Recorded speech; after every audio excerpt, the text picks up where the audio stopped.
something I can see peering out of that black hole, two luminous discs. The eyes, it might be a face, might be almost but heavens, something wriggling out of the shadow like a gray snake. Now it's another one, and another one, and another one. They look like tentacles to me. Oh, yeah, I can see the thing's body now. It's large as a bear. It glistens like wet leather, but that face, ladies and gentlemen, it's indescribable. I can hardly force myself to keep looking at it. It's so awful. The eyes are black, and they gleam like a serpent. The mouth is a kind of V-shape with saliva dripping from its rimless lips and seem to quiver and pulsate.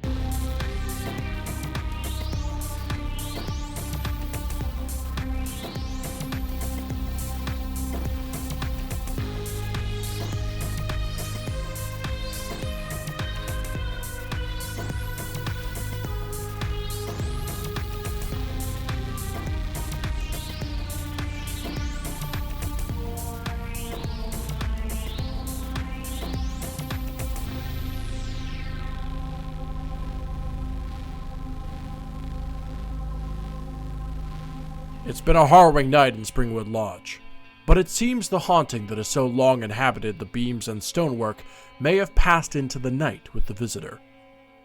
The snow continues to drift down past the rose window at the end of the chapel, and a broken Julian Springwood huddles on the ground in the darkness. The malevolent energy that was here, in this room, has largely faded, but it's not gone. Not in a place as shrouded in misery as Springwood Lodge. When we last left the two of you, you had, through the power of friendship and communication, through the power of being in the same room as each other, look, through the power of proximity, you were able to successfully unlock, as it were, or hatch, the visitor, which took the form of this kind of translucent, shifting light. And in doing so, in freeing the visitor from its sphere, it appears that you have partially robbed this building of its power, including this building's most famous resident, Dr. Julian Springwood. You two are still in the room, and I will leave whatever you two want to do next entirely up to the two of you. I don't know that I have a whole lot to say to him. I made him the offer of leaving, and he didn't take it. Oh, sure. I can ramp the stakes back up. I spawn in a lowland gorilla. Oh, fuck. And a... no. And actually a gelatinous cube. A cocaine bear. So... I already told Springwood to go fuck himself, basically. Forgot about cocaine bear. Oh no, I told him go to hell, which I'm pretty happy with that being my last line. So, and he already told us to get out of the house, which fine. Yeah. I'm happy to do that. I think with that one-liner, I'm like looking at Alistair like, "Hey, you ready to go, mate?" And then turning and like heading for the door. There's some stuff I think I'd like to do in the house itself still, but I don't need it to be in this room with this motherfucker. Yeah, I think Saint is like, yeah, all right, I've gotten in my my parting shot and I'm out. Alistair kind of stares at Springwood for another second, and I think visibly decides that he's not worth the one-liner, and just turns on his heel and leaves, following Saint out.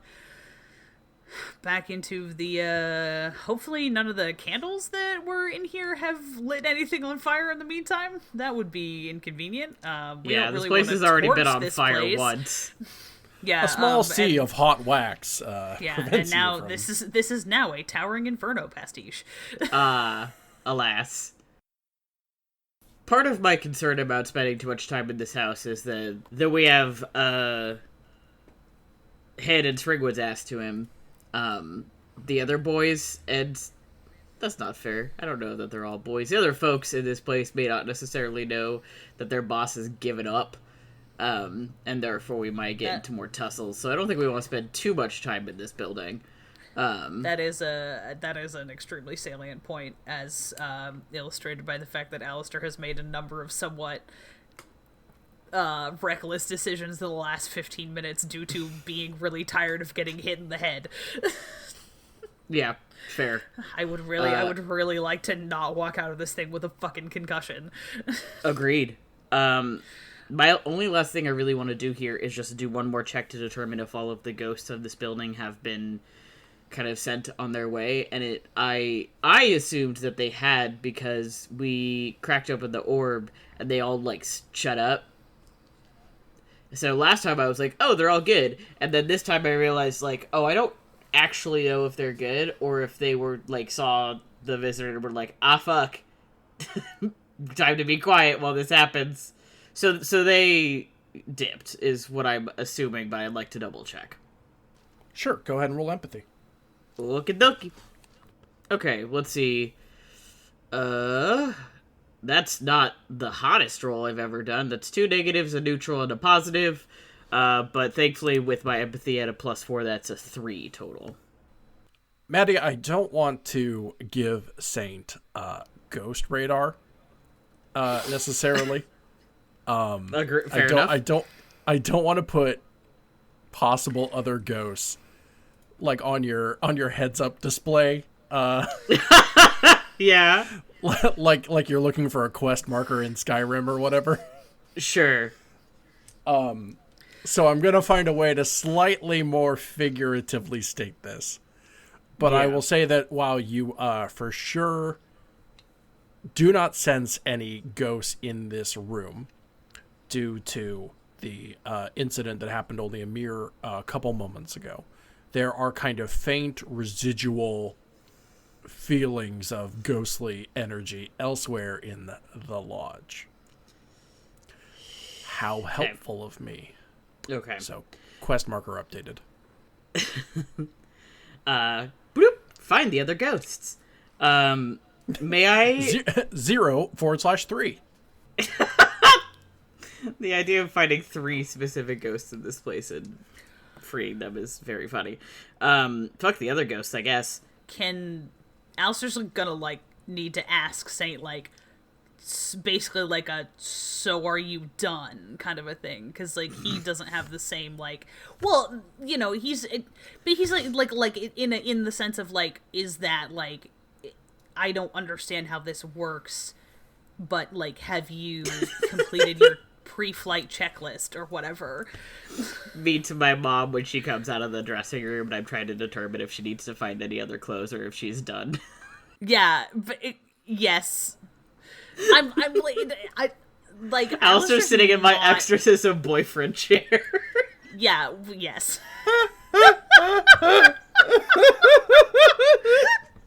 Can I just follow the vibe of this ghost and kind of like get to where I need to go? Yeah. Okay. So does Saint say anything, or do you kind of just stride off towards the elevator? That's a fair man point. On a mission. Just curious. No. I will. That's okay because I want. No, I think I'm gonna tell you. That seems rude because we leave the room and then I kind of like sit there and I kind of concentrate for a second and then I turn to Alistair and I'm like, okay, there's at least one ghost remaining here that I'd like to free, I guess. I'm not expecting that you have to come with me or even wait for me. I'd like it if I got a ride out of here, obviously. But I can just meet you back at the van. I think I'll be okay in here on my own. Knock on wood, right? But like, obviously, I can handle myself, I think. So.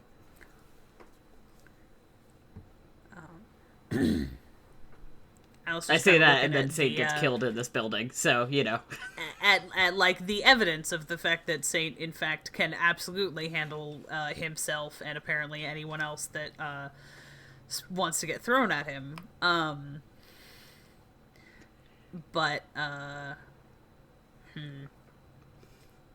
Say it's like the stereotype in D&D of like the level 20 bartender that the players fuck with without realizing that they're like level 20, and that's me.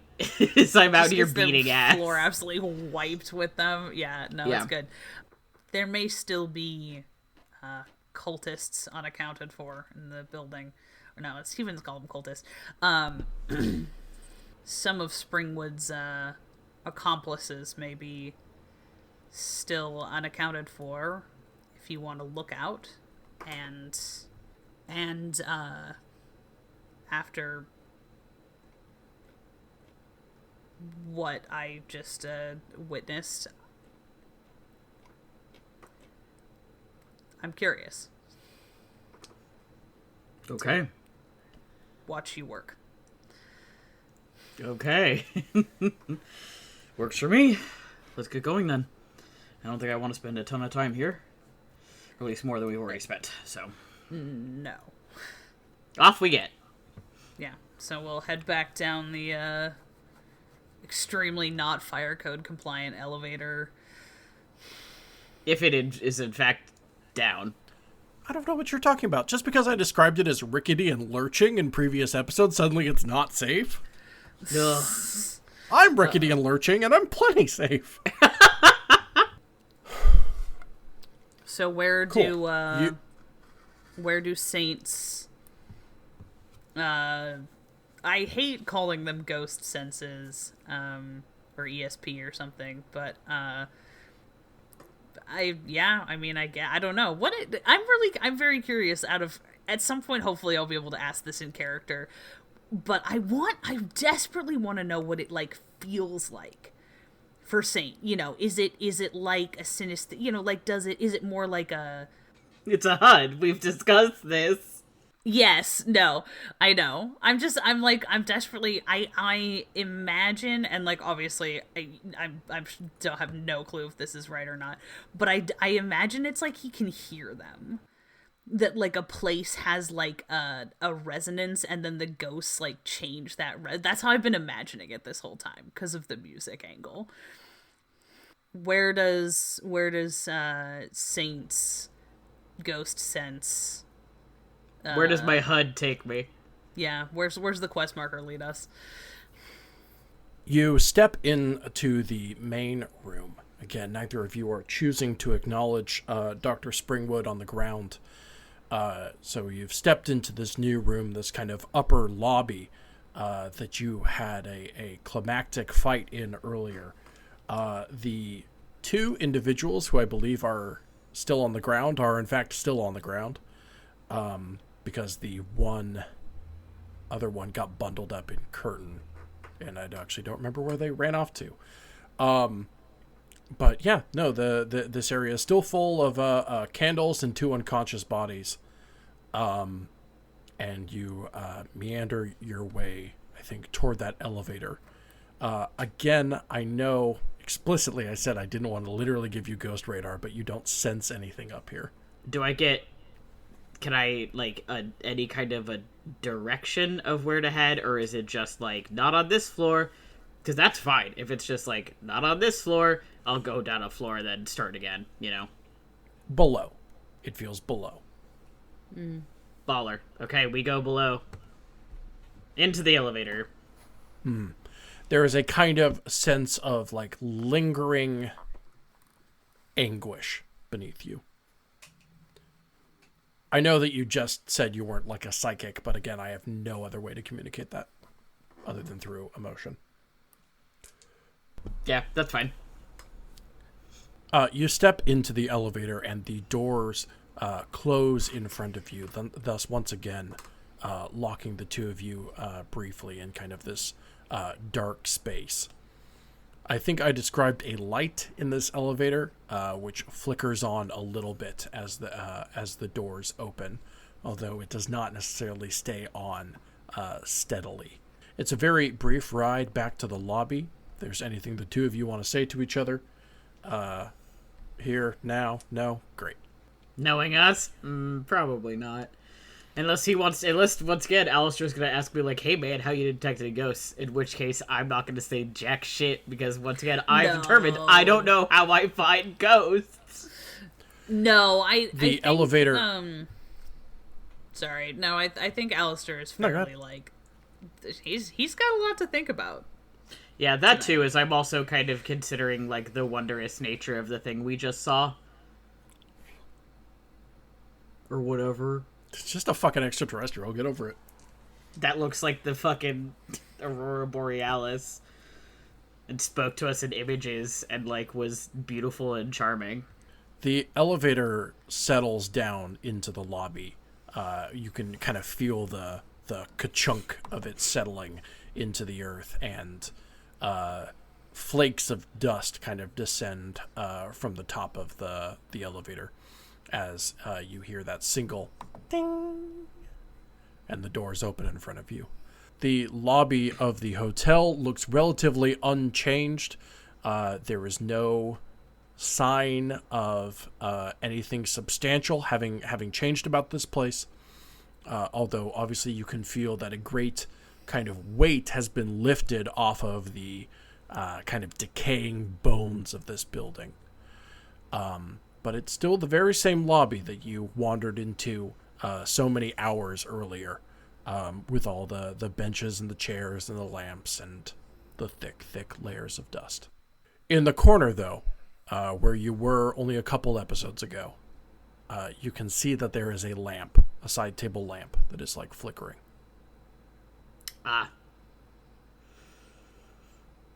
Comrade. Oh, you know what I realized? I probably still have the tuning fork.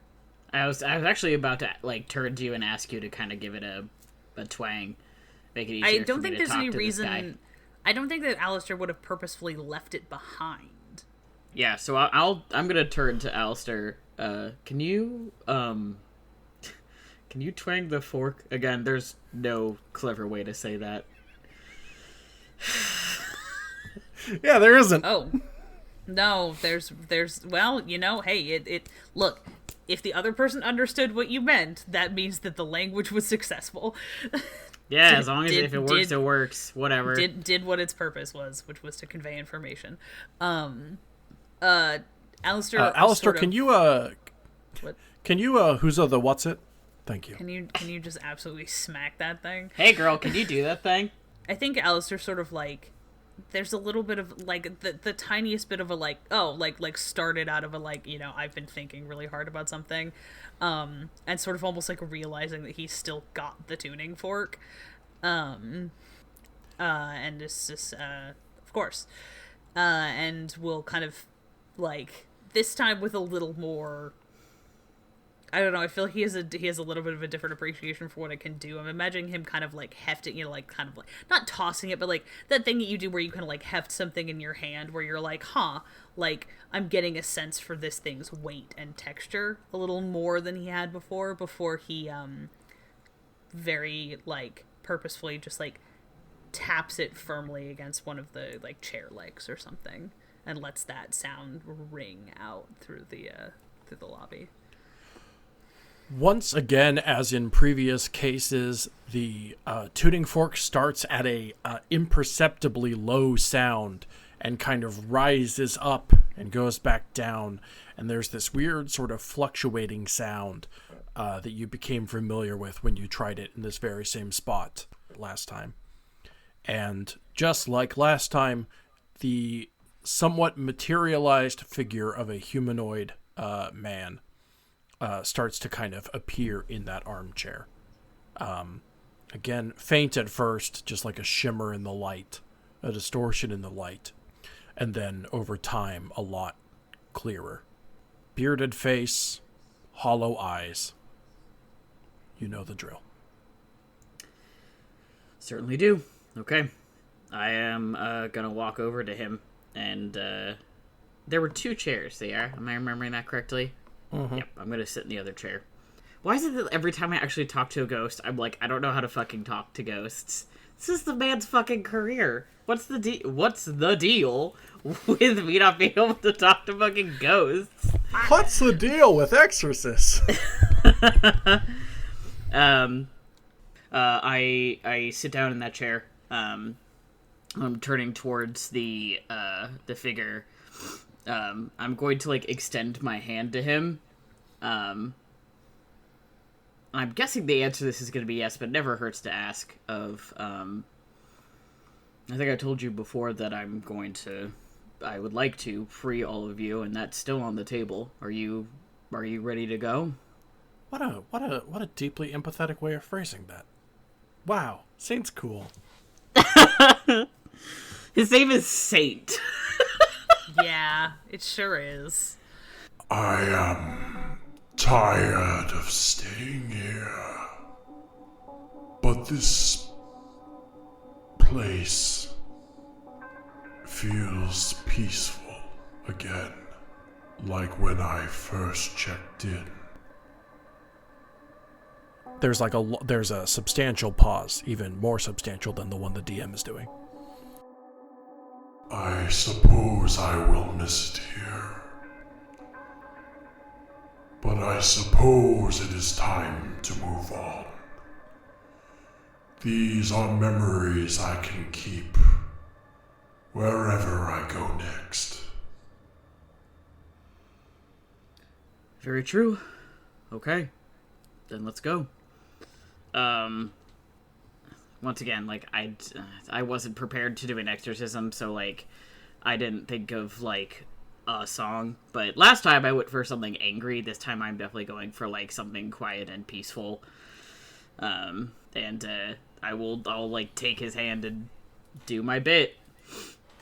And let him go. You can see enough of this figure that you can kind of make out his silhouette of sorts. And a portion into your song, you can kind of see his head kind of crane backward a little bit, and rest up against the headrest of the big armchair. If he had eyelids to close, you could see them closing. And as it looks like he kind of drifts off into that chair, he dematerializes from in front of you. The light bulb in the lamp breaks. Okay, so it's back, and he vanishes. Okay, cool. I turn to Alistair then, and I just nod and say, okay, I think I'm done here. Alistair's still staring at the empty chair, and then looks at Saint, just says, because I could hear at least your half of the conversation. I think after with the fork twang, like, you could hear... I could hear, I should be able to, so I heard all of it. Yeah. He's just kind of squinting at the chair, and then looks at Saint, just says,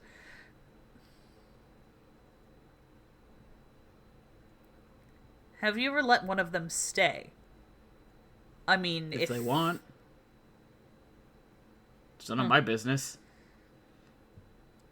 I mean, generally, if they want to stay, they're not being mean about it, right? Like, spirits that are staying in homes have a reason that they're causing a fuss. If they're causing a fuss, they want something, and it's not generally to stay. So, you know, if they want to stay, then... I don't think the concept of a harmless haunting ever occurred to me. Well, I would have some stories for you, then. But I think for the time being, we should leave. We're about to, go on a very long car ride, so I guess I have some way to occupy our time. Of course. I run into this problem where, like, there are things that I want to say, and I can never tell if they're me kind of commentary or Alistair kind of commentary. And then I just end up not saying anything. Well, what is it? And then I want to hear annoyed. it now. It's not even like, it's just, he's what he's thinking is, this part usually involves more people for me. Like, this is like, that he's usually like, I have to go, like, people show up and I have to brief them and I have to, like, write not an after action, but, like, I have to write the case up and all of these things. And he's sort of just like, I don't really know what to do now because this isn't sanctioned. And I think it's kind of just occurring to him now what it means that this isn't sanctioned. Like, he's been kind of putting off thinking about that.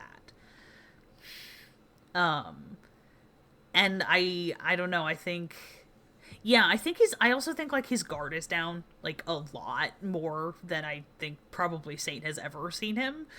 And so I guess instead doesn't necessarily say anything, but, like, he's definitely, like, he's like visibly a little bit at loose ends. Does that make sense? Mm-hmm. And so whether or not Saint picks up on that or wants to comment on it, that's up to you. But I think that he's sort of just like, he moves with more purpose than this. Yeah. I'm imagining a shot where it's him sitting with the fork, like, maybe in both hands, maybe just in one, just kind of, like, doing that, like, loose gaze, kind of, like, you know, staring at nothing. Yeah, I think yes. Okay. Well, Saint's not really gonna say anything. That's fair. But is gonna, like, stand up and, come over to him and kind of, like, give him, like, a pat on the arm, like, all right, come on, let's go, and start kind of, like, moving him towards the door if he's, like, willing to go.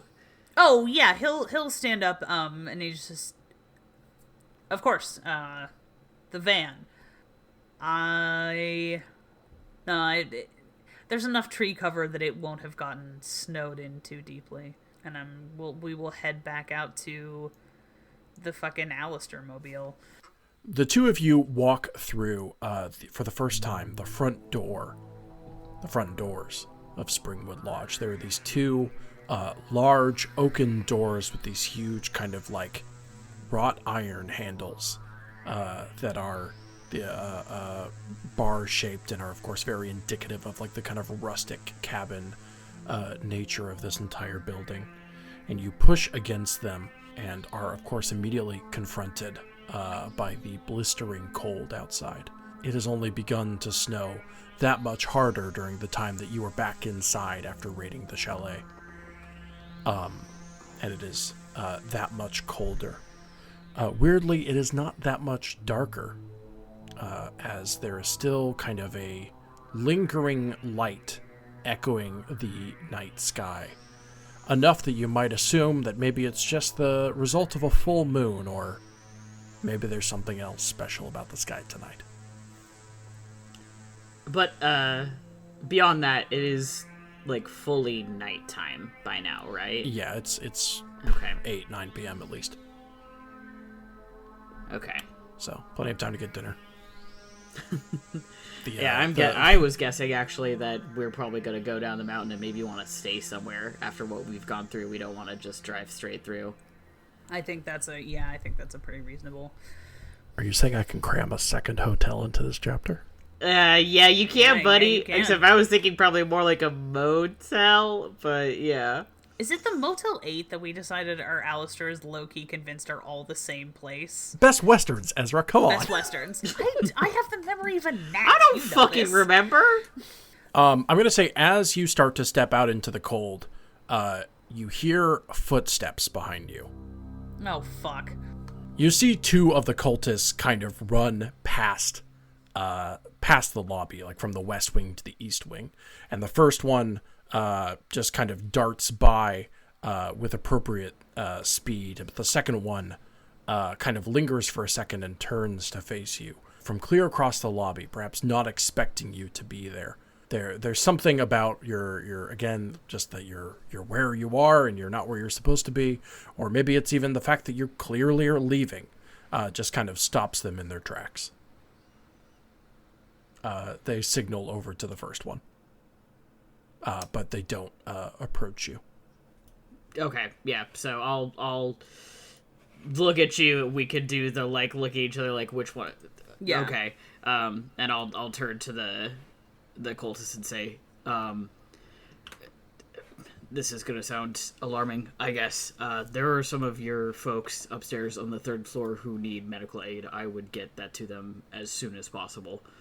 The cultist that has stopped and is looking at you again from a distance. This is the whole length of the lobby, so they're probably some 50 feet away. Calls out, "What happened up there?" Yeah, that's a good question.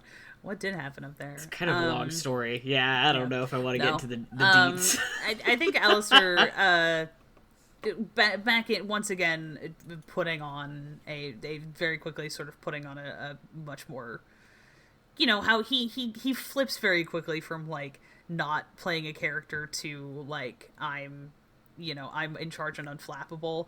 He says, that's my boy. Nasty philosophical disagreement with Dr. Springwood. Look. The judges have rated that technically true. Look. The device he was using is no longer operational. And I'll repeat the offer I made earlier. The people who are coming to clean this up are much more interested in material than they are in the ins and outs of your organization's philosophies. Now would be a good time to round up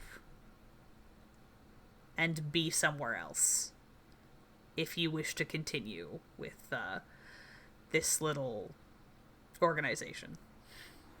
Can I get rapport out of you? Absolutely. Let me... Wait, no, I have to roll digital dice. That is 2 positives, 1 neutral, and 1 negative. That makes it +1, total of +4. The other cultist has kind of stepped into the room from out of that hallway. The first cultist, the one that was making eye contact with the two of you, takes a step forward, but very clearly has lowered their guard a little bit, and has, I don't know, perhaps they're carrying a baseball bat or so, has kind of dropped that to their side a little bit while still holding on to it. Their grip has loosened for sure. It's subtle. Their lack of hostility toward you is emphasized when they take another step forward and lower their own hood back down to their shoulders. Wait, what device? Oh. You'll want to ask Springwood about the specifics. But, let's just say some of it was quite well executed theater, but some of it was, required outside assistance he no longer has access to. The one without the hood looks over at the one with the hood. There's a moment of confusion and communication between the two of them before they both run back down the hallway that they were originally intending to run by. It's faint. Maybe you didn't hear it, but I think you heard one of the baseball bats hit the ground. Sensible. Works for me. As you shut the 2 front doors to Springwood Lodge, you look back at the ornately carved front doors. There's almost a kind of like the kind of relief in the wood that I would only describe as being part of like a medieval monastery or so, with large depictions of like alpine trees and grizzly bears and that kind of thing. You step into the driveway to this lodge, a kind of curved, paved surface for cars to kind of drop off, valet style guests at the front door. And there's a moment of reflection perhaps on how much this place has changed and warped from its original intention. A large chainsaw statue of a grizzly bear divides you from the rest of the parking lot, but you have stepped out from underneath the shelter that Springwood Lodge has provided and into the snow. Wasn't much of a shelter for us, but yeah. No. I am exchanging a look with Alistair, and I'm kind of gesturing back towards like where the van was, like, time to go. I'm not gonna say this is entirely nonverbal. Yeah. Like that, like, Alistair like flips up the collar of his coat against the wind, and we'll start walking off towards the van. Yep. Do you two have anything you want to say to each other on the way there or in the van? Probably not until we get to the van. Yeah. Because Alistair's going to ask, one, we should establish that we're going to stay somewhere for the night, and then two, Alistair's actually going to ask Saint to drive. Because unless it's like do you don't want to drive in the snow? I just made such a face for the listeners at home. I just made a ugh, because I was going to suggest that Alistair drive because, as we have established in other episodes, Saint is not used to driving in the snow. That's a good point. I think Alistair has the instinct to be like, can you drive the van? I need to get on this weird thing, and then remembers that you're from Texas. And is used to driving a motorcycle also. Yeah. Can drive a car and is good with cars, but a car this big in the snow inhales that's a different thing. So I think we get to the van. Alistair pulls out the keys and has a moment of turning to Saint like he's going to ask him to drive, and then remembers that Saint is from Texas and usually rides a motorcycle, and just kind of folds the keys back into his fist and says, I'll at least get us back down the mountain. I don't know about you, but I could use a long rest. I don't know about you, but I could use a night in some place that has had housekeeping sometime in the last 50 years. I think that seems very reasonable. So, yeah. I'm gonna hop back in the van and pilot us very conscientious driver mode down the mountain in the snow. As you depart, you can see the various lights of Springwood Lodge. The various hotel room windows. Several lights flicker on against the darkness. And you can only hope that the remaining members of the Church of the Open Mind make reasonable decisions for what comes next. It's a tall order, but yeah. Saint and Alistair descend down the mountain back to Aspen, Colorado, and away from this horrible, rotting place.